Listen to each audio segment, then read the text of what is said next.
Let's take a look at the second half of the 2022 annual energy paper from JP Morgan and their look on hydrogen. All this on today's Hydrogen Podcast. So the big questions in the energy industry today are, how is hydrogen the primary driving force behind the evolution of energy? Where is capital being deployed for hydrogen projects globally? And where are the best investment opportunities for early adopters who recognize the importance of hydrogen? I will address the critical issues and give you the information you need to deploy capital. Those are the questions that will unlock the potential of hydrogen, and this podcast will give you the answers.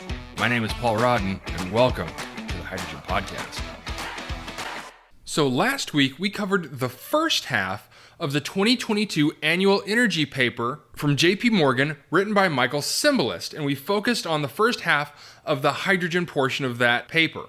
Now, in the first half of that paper, the author covered really the economics of some of the different technologies going on right now in hydrogen and the differences economically between blue hydrogen, green hydrogen, and how those two compare with the current state of hydrogen, that being gray. But about halfway through the article, he changes from economics and technology to end-use scenarios for hydrogen.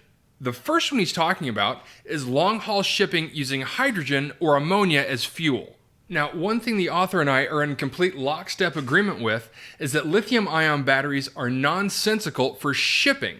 And he quotes that using state-of-the-art electric batteries with 300 watt-hours per kilogram of energy density, an electric version of the Maersk EE class container ship would have to dedicate 40% of its cargo capacity to batteries, and that's a non-starter, and he thinks that he could see a nuclear option happen before batteries. So what does he think about hydrogen as that potential solution? Well, I'm going to read his quote here, and I'm going to talk about it, but he makes some very good points. While hydrogen, he says, has high energy density by weight, it has low energy density by volume. The size of hydrogen storage tanks on ships might need to be very large, and if ships used liquefied hydrogen instead, the refrigeration costs could be prohibitively high. He says a consortium of shipping companies recently highlighted critical development issues that still need to be resolved. Those being safety considerations for cryogenic liquid hydrogen, leakage and detonation risks, and the need for new bunkering infrastructure. He says a 2021 analysis in Energy Environmental Sciences highlights the challenge. There is no hydrogen storage solution that combines high energy density, low energy input, easily available resources, is non-toxic, and is easy to handle and store. And here's the thing, he's not wrong on this. Liquefied hydrogen is hard to, one, make, and two, to store. But that being said, it hasn't stopped some companies from doing it. The technology is still in its infancy, and a lot more development is still scheduled to go into how best to transport hydrogen or utilize hydrogen in the best possible way as transportation fuel. So the next thing he talks about in his paper is the potential for ammonia. Now, I've talked about several opportunities going on right now and in near future development for green ammonia transportation. And what the author states is this. He says, ammonia may be a promising hydrogen carrier given its high hydrogen content, which is 17.6%. Its existing distribution network, its ability to be liquefied at higher temperatures, which is minus 33 degrees Celsius, versus negative 253 degrees Celsius for pure hydrogen, its higher volumetric energy density versus other alternatives, and relatively low energy losses when transported over long distances. He says the hydrogen in ammonia could then be released through catalytic decomposition, or the ammonia could be consumed directly through a fuel cell designed for it. However, he says, all of these conversions carry energy penalties. When used in transport, the round-trip efficiency of liquid ammonia produced from green hydrogen may just be 11 to 19%. He thinks that a timeline for that kind of adoption would be long. Now, a couple of things to highlight from this statement. Ammonia is a very good hydrogen carrier, and it has been for a very long time, which is why there is a good amount of ammonia infrastructure, not just in the US, but worldwide. Now, that being said, to convert the hydrogen into ammonia and then back again to hydrogen, you are going to be introducing some energy losses there. But in his quote, he is focused in on green hydrogen. And I believe that if we change the focus from green to low carbon intensity hydrogen, those energy losses full round trip would be much, much lower. Now, after this, the author does go into some alternative storage solutions for hydrogen, but to me, right now, those really aren't worth talking about at an economic level. There's still far too much R&D that needs to be run through to see if these potential storage solutions are just as or more economically viable than ammonia. The next off-taker opportunity he talks about is steel production. And on steel production, he says there are a lot of pilot projects in Sweden, the UAE, and elsewhere using green hydrogen as a reducing agent. Iron ore can be transformed into sponge iron and then converted to steel as an electric arc furnace using a lot of energy and only a small amount of carbon, possibly pulverized coal. Some estimates show decarbonization potential of 70%. But he says, look at the timeline. McKinsey estimates that cash competitiveness with Nordic hydrogen-based steel production sometime between 2030 and 2040. And that's assuming existing plants are simply written off before their useful lives are exhausted. The Nordics also represent just 0.5% of global production. The elephant in the room being China, which produces more than 50% of the world's steel and whose steel plants are younger than European counterparts. So in this, there are some good numbers to really look at. The first being an estimated decarbonization potential of 70%. Now, steel production is one of the primary focuses for the hydrogen industry as an off-taker, and for this very reason. But he states in here that we're looking at cost competitiveness between 2030 and 2040. Well, that's not necessarily a negative because that is the time frame that everyone estimates that the hydrogen transition will really start to take effect. And so to say that we'll have cost parity in that decade is spot on to what we've been saying for some time. That 2030 to 2040 time frame is really going to be that sweet spot for the hydrogen shift globally. Now, he does mention in this statement the elephant in the room, and that being China, and he's dead on with that. Now, publicly, China is saying that they're transitioning to a lot of hydrogen sources. And really, I just don't know how much of that I can believe. But if China legitimately does make that switch, that does make for a massive impact globally on carbon reduction. His next talking point is ground transportation, in this case, trucking. He says, think about the two major alternatives to internal combustion engines for vehicles. The first being electric, an electric motor powered by a battery fueled via electricity sourced from renewable energy. The other option is hydrogen, or an electric motor powered by a fuel cell whose energy is sourced from hydrogen produced via electricity sourced from renewable energy. In other words, this debate is about cost, supply chain, and operational differences between EV batteries and hydrogen fuel cells. He says he doesn't think fuel cells are compelling for a passenger vehicle given fuel tank space constraints which make their range similar to EVs, and much higher energy conversion losses than EV batteries. However, he says, sustained EV production bottlenecks due to lithium supply chain problems are a real risk to monitor. For fuel cells, platinum supply chains are much more important.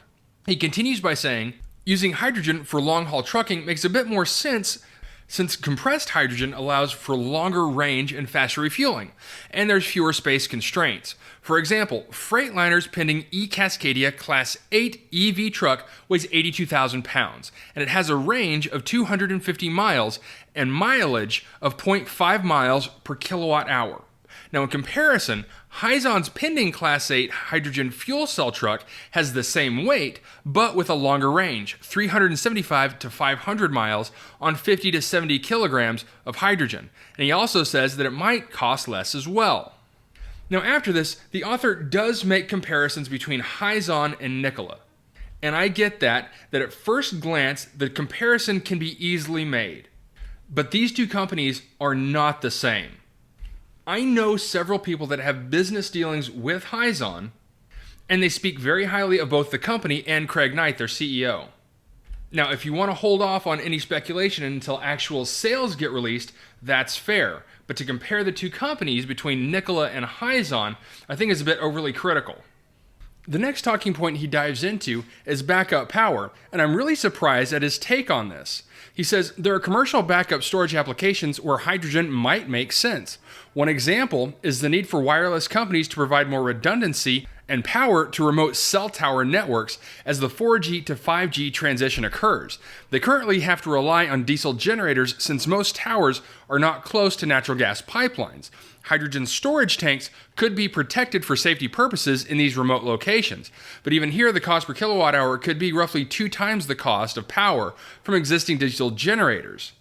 Now, I've covered in the past the swap from diesel generator backup to fuel cell generator backup, and it just makes for a much more cleaner backup system, especially when you have to look at maintenance costs. Diesel generators break down, and you have to replace parts, especially the difficulty diesel generators can run into when trying to fire up in very cold temperatures. And the last industry he talks about is aviation. I was again surprised by his take on this, but this time I'm surprised he's so negative on the concept of using hydrogen for aviation. He says, big picture, the volumetric density of unpressurized hydrogen is 9,000 times less than jet fuel.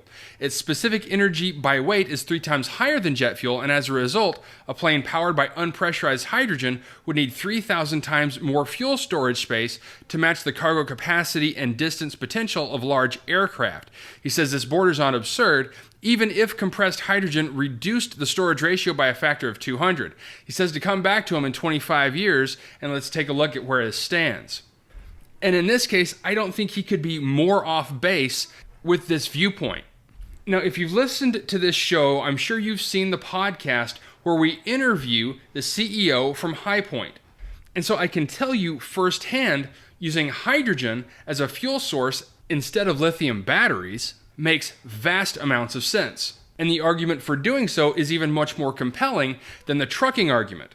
And so as I'm going through his points here, I have a hard time understanding how he's really presenting this argument from the viewpoint of unpressurized hydrogen and comparing that to jet fuel. Now, there is an argument to be made that in the hydrogen industry, it is possible to create synthetic fuels such as Jet A.